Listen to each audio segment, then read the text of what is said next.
Good morning. I got you. I did that one on purpose right there.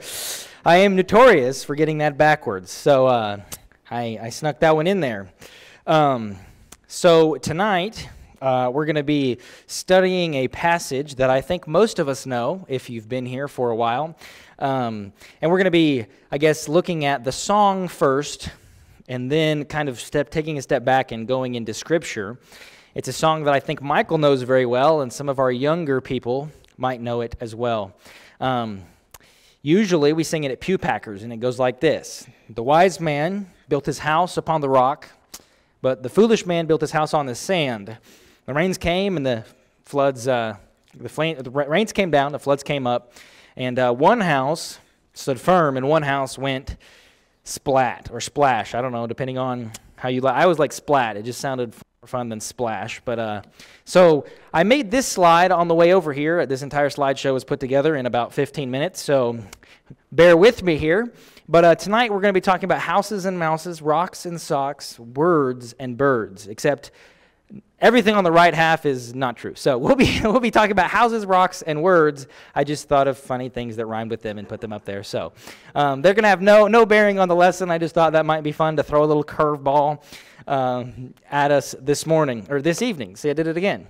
That one wasn't intentional. But anyway, so we're going to be looking at the wise man who built his house on the rock, and the foolish man who built his house on the sand. So let's talk about some similarities. And sorry if that's really small. Again, I tried to go back through and make all my fonts bigger, but I guess I forgot this slide. So both men built a house.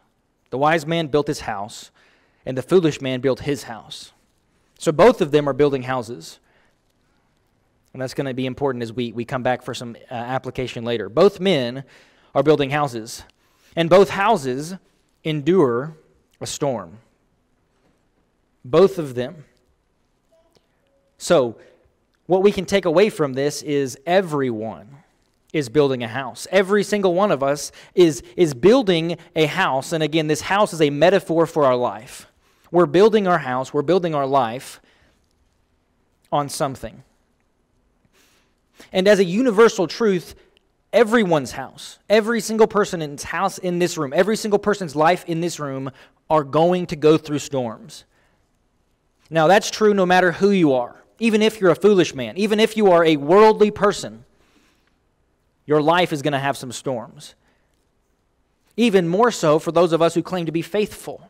Jesus says that the world is going to hate you, that Satan is going to come after you if you choose to be my disciples. So you may even encounter more storms than maybe the unbelievers. But storms are inevitable. We can't escape that fact. Now the question is, what happens after the storm? I guess what happens during the storm and what the results are after the storm comes.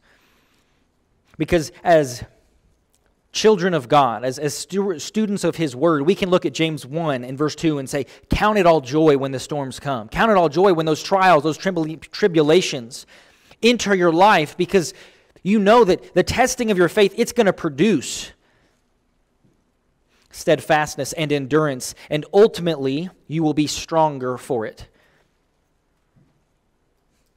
But the same is not true for those who cannot count it all joy, because they have no joy and they have no hope. So some people, they build their life on temporary things, while other people build their life on permanent things. Some people can go through a storm, and what you see afterwards is wreckage. You can look online, you can Google pictures of wreckage after storms. And that is what some people, their lives look like after the storm has come through. But there are other people, there are other times, there are other houses where there is devastation around them, and yet they stood firm. And which kind of house are we building? Some people can weather storms and they'll be torn down and destroyed, but others can weather the storm and come out different with a better perspective. We can look back at the storms, the trials, the temptations, the things that our lives have endured and say, you know what? I don't choose to go through that again, but I'm stronger because of it. That my house, my faith, my life was so firmly rooted in God that even when the storm came through, my faith grew. So some similarities. Both men build houses. All men build houses. Both houses will go through storms. And our house, our life, will go through storms as well. So let's look at some differences. The wise man built his house on the rock. The wise man built his house on the rock. Now, are we talking about Dwayne Johnson? No, we're not talking about Dwayne Johnson, the rock. We're talking about the rock of our salvation, Psalm 95. We're talking about the chief cornerstone of Jesus, Ephesians 2:19. We're talking about the very present help in times of trouble, the strength, our refuge, Psalm 46. We're talking about the anchor of the soul, Hebrews 6 and verse 19. That when we build our life on the rock, our life is stable, it is sturdy.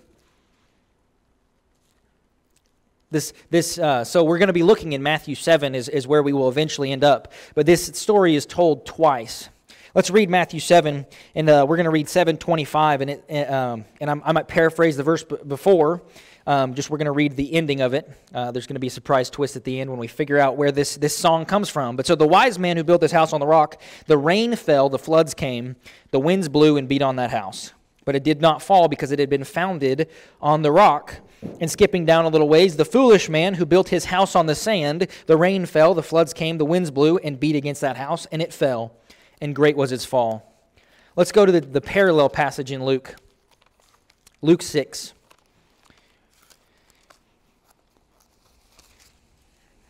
Luke 6 and verse 48. He is like a man building a house who dug deep and laid the foundation on the rock. The flood arose, the stream broke against that house and could not shake it because it had been built well. Now, what was one thing in this passage that was a little different, was phrased differently than the last one? There's another thing that man did. He dug deep. He dug deep. So when we're building our house, we need to dig deep to anchor ourselves. Dig deep, and there might be times when we have to dig things out of our lives, dig things out of the way till we can get to that bedrock, the rock of our salvation. There be things that are in our way, whether it's something that we hold on to, whether it's something that the world has put in our place, whether it's something that Satan has put in our place. But there are some times when you've got to get out the bad material and dig deep to find the rock. But we have a cornerstone. And so in ancient building practices, they would have to dig the hole and then bring in this giant rock and put it in the ground, the cornerstone. And if the cornerstone wasn't quite level, wasn't quite square to the world, the house wouldn't be level. The house wouldn't be square to the world. But they had to dig down and put the stone down, and then they could start building. And I don't know if you guys know, nowadays we have this great and wonderful thing called cement. And you back that truck in there and pour cement all over the ground, and you got your boards, and you have this little measure level and things, and you can make your cement block square, and you can make it level, and you can make it nearly perfect. And it's quite a bit easier, I would think. I don't know. I've never put a cornerstone in a house, but I've helped Dad pour some cement before, and it seemed pretty easy, other than just hauling in a bunch of rocks.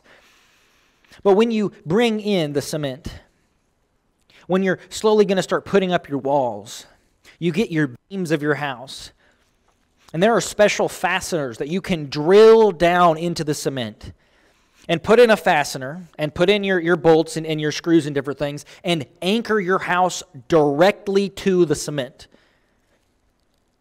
And this is the way that we should be building on the rock of Jesus Christ. We need to be fastening. We need to be digging down. We need to be attaching and fastening ourselves to the cement. Because that's what the wise man did. When he built his house on the rock, he didn't just say, well, here's a great rock. Now I'm going to park my camper on top of it. No, he built his house. He got out and drilled down and dug deep and put his roots and his fasteners and everything he could to cling to the rock, to hold on to it and use it as a refuge. And so while this man was anchoring down, was digging deep, was fastening himself to the rock, the other guy was rolling around in his camper at the lake. Now, maybe this is a stretch of what the passage is saying, but this is what I envision. And when the storm comes and you see this little, I guess it's an RV, not really a camper, but you see this RV, when the wind comes, that RV is going to be doing this. And that is what I picture when great as its fall, and yes, it's a moving house, so there's a little different there, but just picturing the utter destruction of what would happen if that thing was caught on the sand and what would happen to it as it's just rolling away. And I don't know if you've seen videos or pictures of storms where there's just things that are blowing around and there's this camper or even a trailer house that's just flying away, rolling around up in the clouds. And that is what I see when I think of someone building their house on the sand. Now, here's the thing about building your house on a rock and building your house on sand. No one in their right mind is going to say, well, that sand is actually a better place to build because when the storms come in, the sand is going to, I don't know what it's going to do. No one does that. That it is obvious that when you build a house, you want it to be stable and secure. You want it to be fastened down and held down by an anchor, anchored to the ground. And so I don't think anyone was advising this man, hey buddy, I've got a great spot for you to build the house. It's over here on the sand. No, this man decided that he wanted to build on the sand rather than on the rock. And so I asked myself, why? Why would people choose to go against the obvious decision of going and building in a better place, a more secure place? And one of the things that I thought of is it's a lot easier to do that. It's a lot easier. Have you ever tried to make a sandcastle? You just scoop a bucket up and go plunk, and there's your sandcastle. Have you ever tried to build a castle out of rocks? It takes a little more effort. It takes a little more, you've got to shape the rocks, and building with the rock, building on the rock is a lot more difficult. But it's easy to build a house on a sand, I would think. You don't have to do there's not a whole lot that goes into it. You just kind of put your house up and you're living in the sand. One of the ways that I think it would be easy to follow this path is it's expedient. It's much easier to do this. And when we build our house on sand, and rather than building our house on the Lord, rather than building our house on what He says, we build our house on the things that are easiest. Well, the things He says, God, it's really hard to pray without ceasing, and it's really hard to be a person of prayer. It's really hard to be sexually pure. It's really hard to watch what I say. It's really hard to do all of these things, so it's a lot easier if I can come over here and build my house with these flimsy walls and build on statutes and on things that are of my design. It is the path of least resistance, and it seems good, and it seems fun. And again, I put that fun part on there because my image of this is a camper at the beach. Well, it seems a lot more fun to live right down there on the sand. You can just walk out of your door and you're on the beach. It seemed good to build down there. It seemed good because, again, contrasting these two ideas of building on a rock, the rock of Jesus and what He says, and building on the sand and basically everything else, one of those everything else pieces is me. Build on what I think is best.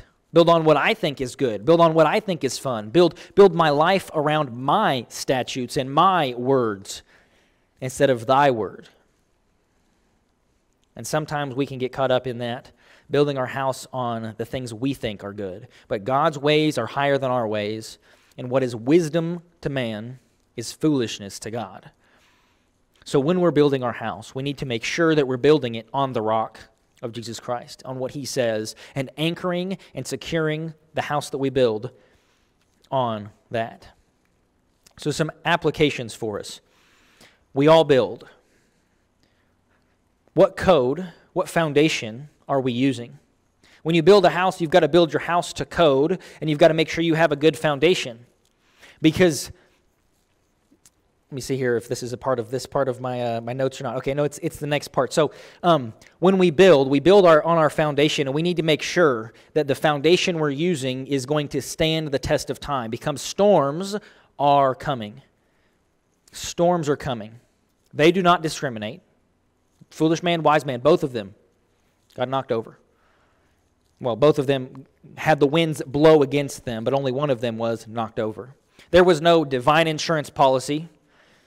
And maybe that was, I just thought that was funny, the claim of act of God, which just kind of goes all into this. But there's no, okay, the man whose house fell over can't say, oh no, let me just live in your house now. Because the truth is, you got to occupy the house that you built. This isn't a Three Little Pigs situation. You can't run over to your neighbor or your brother who's built out of on the rock and say, hey, guy, help let me in. I want to come into your... No, your house that you've built has fallen. Another thing, that testing storms are coming. If you've never had your house shaken, if you've never had your life shaken, it is very likely that you will. Storms are coming. And you cannot wait until the storm hits to decide to build somewhere else. And the final thing I put up there, your life is in danger, is because this is serious. I mean, I know it's easy maybe to picture the wise man who built this house on a rock, and you put up your little gingerbread house or the little house out of the popsicle sticks and say, oh, there's the house that I built that's over here, and there's a house over here that's on the sand, and it's this tiny little miniature house of popsicle sticks, and I built, oh, this one over here is getting... No, this is your life.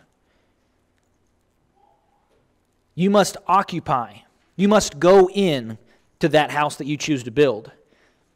This isn't something that, oh, this isn't a game. This isn't a fun little metaphor. No, this is a serious metaphor about our life and our house coming crashing down around us when we do not build on the rock. It wasn't just someone kicked the sandcastle over. No, I was in that sandcastle. I was in the house that I built on the sand. This is important.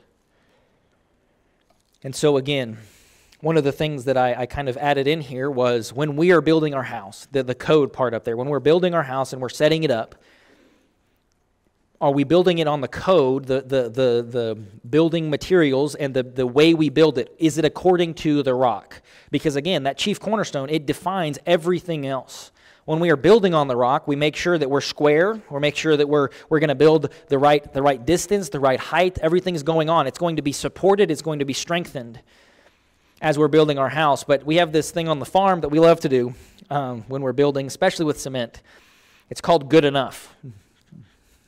It's called good enough. It's like, well, this one, we measure out our 2x4s, and well, this one's an 8, and that one's an 8. So we've got 8x8, but that last one, some reason it's only 7 foot and 11 inches. Well, we missed an inch there. Well, that's good enough.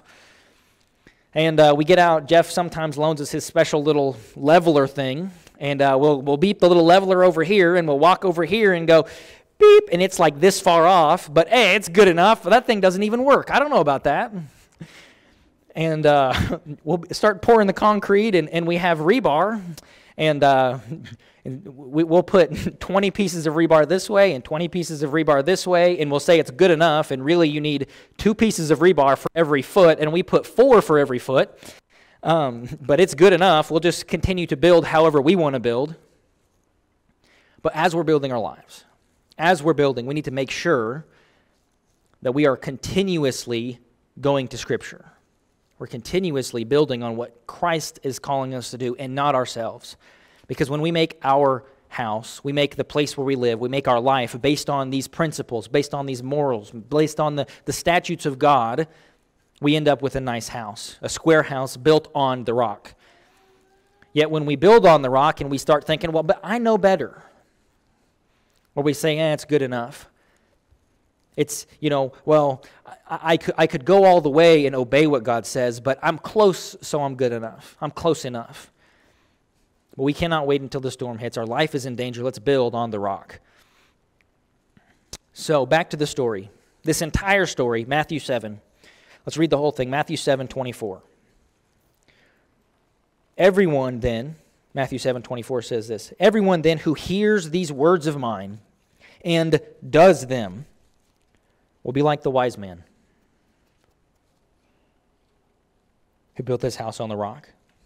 Verse 26, "And everyone who hears these words of mine and does not do them will be like a foolish man who built his house on the sand." Now listen, this word foolish sounds, it's I don't know if glossed over it's dressed up a little bit in the English language. The word in Greek is the word moros, and I don't know if you know this, but it's very close to another word that my brother used to call me all the time. And somehow, JJ knew Greek. I don't know, but he, instead of calling me a moron, he would call me a moron, which that's the long O followed by the short O, moros. And he'd call me a moron, and I don't understand, but that's what the word means. That's a I wouldn't say even a better translation, because these translators have worked really hard, but that is word for word, letter for letter, what the word means. And so when you look this up in the dictionary for the Greek language, the word is stupid, comma, moron, comma, foolish. And people choose foolish because that sounds a lot more nice. But the one who hears these words of mine and does not do them will be like a stupid moron who built his house on the sand.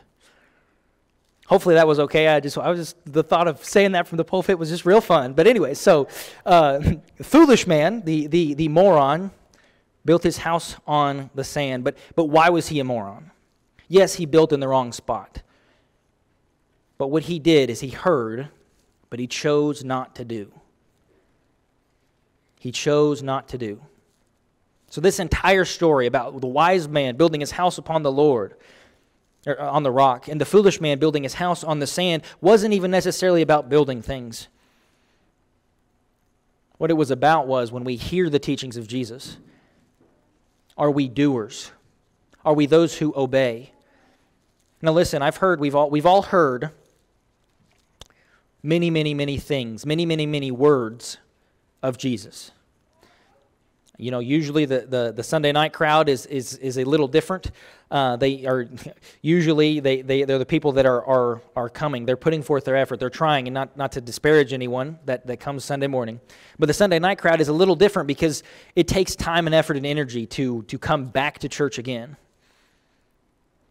But let us be doers of the word and not hearers only, because tonight you've heard a lesson. This morning, hopefully you heard a lesson. Last week, hopefully you've heard a lesson. And let's think back all the way to when you were in Sunday school, or the first time that you came and you heard about Jesus Christ. And you have heard from then until now so many things about Jesus Christ. Let us be doers of the word. And let us act on the things that we've heard. Because you can lead a horse to water, but you can't make it drink.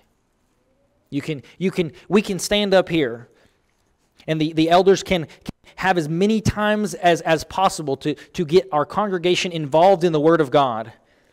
But until we as a person make a personal decision to be doers of the Word and not just hearers, because it's great to show up and it's great to be here, and I love the fact that people make this a part of their life. They make it a priority to come and hear the Word of God.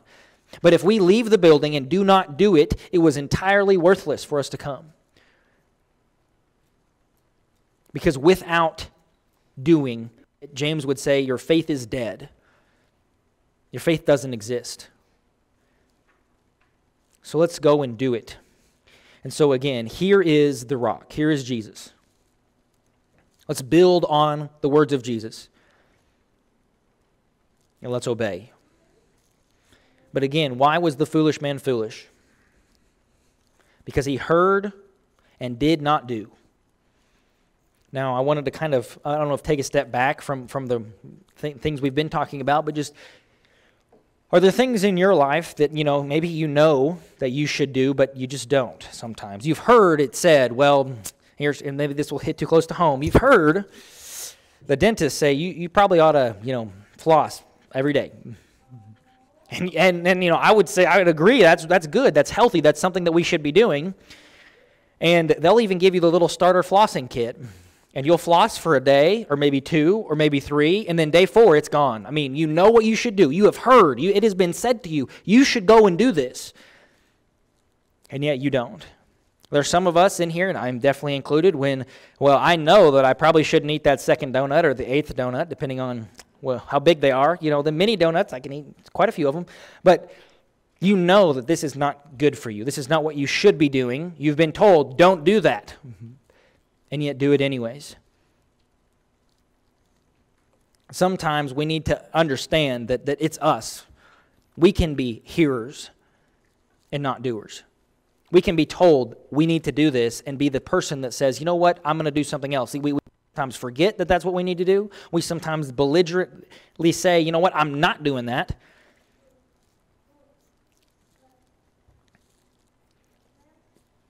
But let's be doers of the word. Let's be people that act on our faith. Again, James would say people that hear but don't do are like the person who comes to the mirror and he's gazing at his face. And as soon as he turns around and walks away, he forgets what he looks like.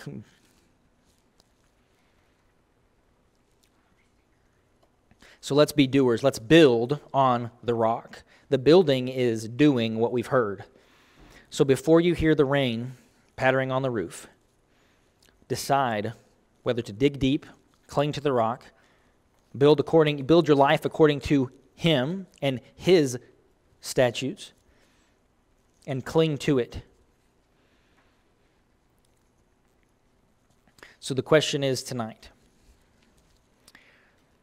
will we be doers of the word and not hearers only? These are some of the things that Jesus has said.